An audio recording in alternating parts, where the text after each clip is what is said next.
beautiful town of Parkland, where I've lived up until a year ago. I've lived here with my family and raised our kids here for 10 years. We lost a football coach from Stoneman Douglas High School tonight. My triplets graduated from this very school. We had, I won't be releasing the name, but we had a deputy sheriff whose son was shot tonight, shot in the arm.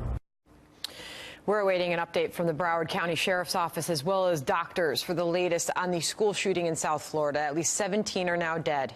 Several people are still in critical condition. Dr. Marc Siegel is a professor of medicine at NYU Langone's Medical Center and a Fox News contributor. Horrible to have you under these circumstances, Doctor. You have an update on the situation with the hospitals that took in victims from this Right, I've been shooting. hearing from Broward Health Medical Center, which has 2 level 1 trauma centers and 1 level 2 trauma center. They also have a pediatric hospital.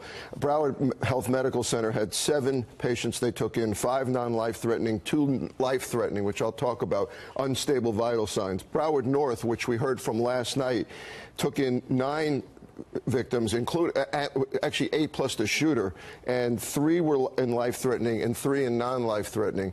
The 3 that were non-life-threatening have been in and out of the operating room, and they've started to stabilize them more and more. The 3 that are in life-threatening or critical condition have unstable vital signs. We'll continue to pray for them and their recovery. You have some information about the effects of a bullet from an AR-14.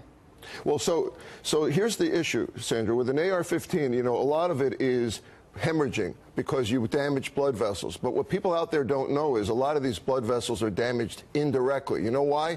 Because a rifle like this, a semi-automatic rifle like this, the bullet travels 3 times the speed of a handgun. When it enters the body, it does something called cavitate. It creates a large path. Give you an idea, if it goes through a bone, the bone pulverizes, whereas a handgun would lodge in the bone. If it goes through the liver, it turns the liver to jelly. If it goes through this path, the path itself sends a ripple effect. The ripple effect will damage blood vessels.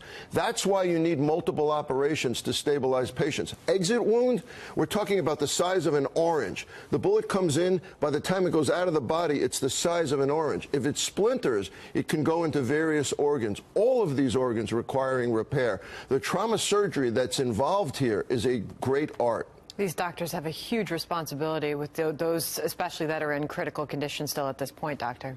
I think so. And again, they don't even necessarily know until the 2nd or the 3rd operation how much damage has actually been done. The first operation is always stop the bleeding.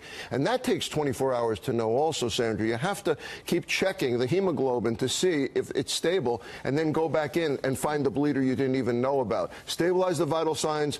3 of them at Broward North are awake, thank God. The other 3 they're working on. Hopefully they'll save them all. Dr. Siegel, thanks for the update. Good to